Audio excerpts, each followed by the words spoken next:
Also joining us in the British capital, Adam Schwartz, a writer and a political commentator. Good day to you, Adam. I want to ask about the possible contest, those runners and riders. We know that Penny Mordaunt, the leader of the House of Commons, could well be standing. She does have some support, but this could well quite quickly turn into a two-horse race between Rishi Sunak and potentially Boris Johnson. Do you think either of those two names, if they were to win, would be able to give an assurance to the financial markets? Well, I think, certainly both of them are kind of experienced in government. I mean, Rishi Sunak seemed like the obvious choice. Of course, he was the main leadership rival to Liz Truss.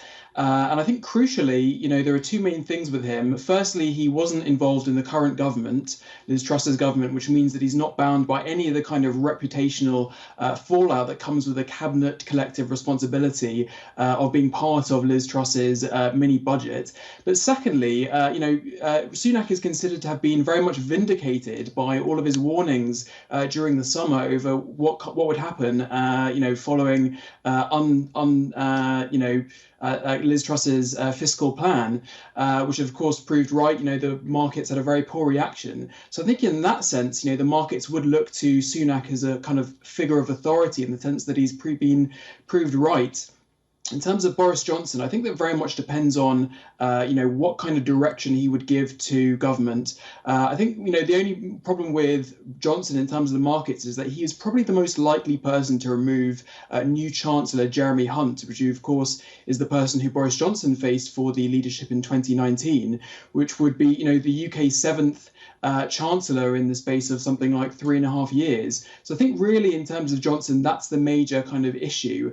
But I think, what both candidates or whoever takes over is going to have to do is actually reinstate order within the Conservative Party, because I think, it wasn't just the policies alone that really caused the markets to spook and the pounds to crash. It was actually the fact that there was a sense that the British government didn't really have a grip of what was going on. There was no policy cohesion. So I think, just in terms of trying to assert their authority, bring the party together, that's a really crucial thing to do.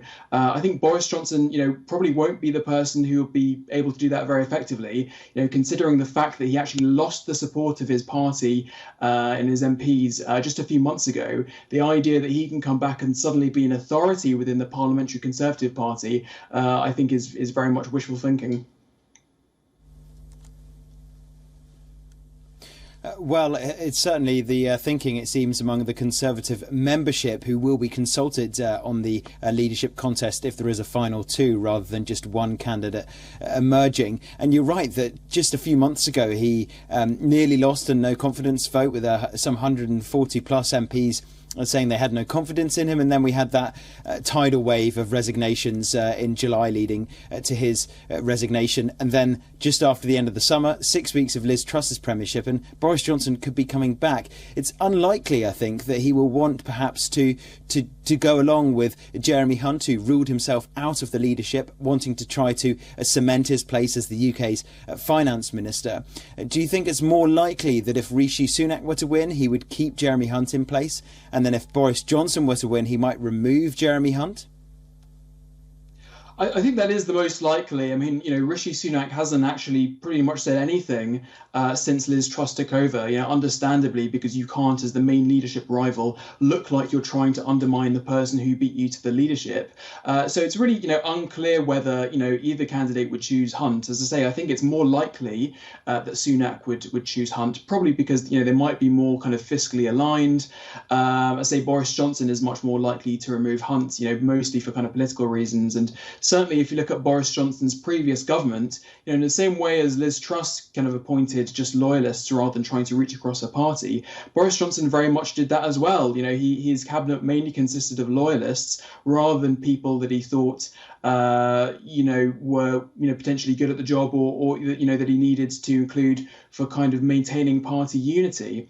So I think it's unclear at the moment. It's perfectly possible that Sunak will want some kind of running mate to give extra credibility to his campaign.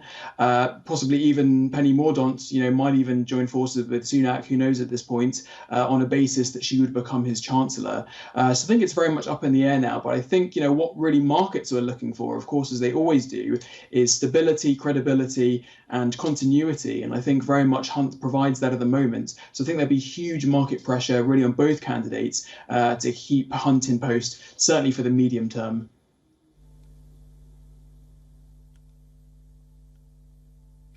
Adam Schwartz, thank you very much for joining us.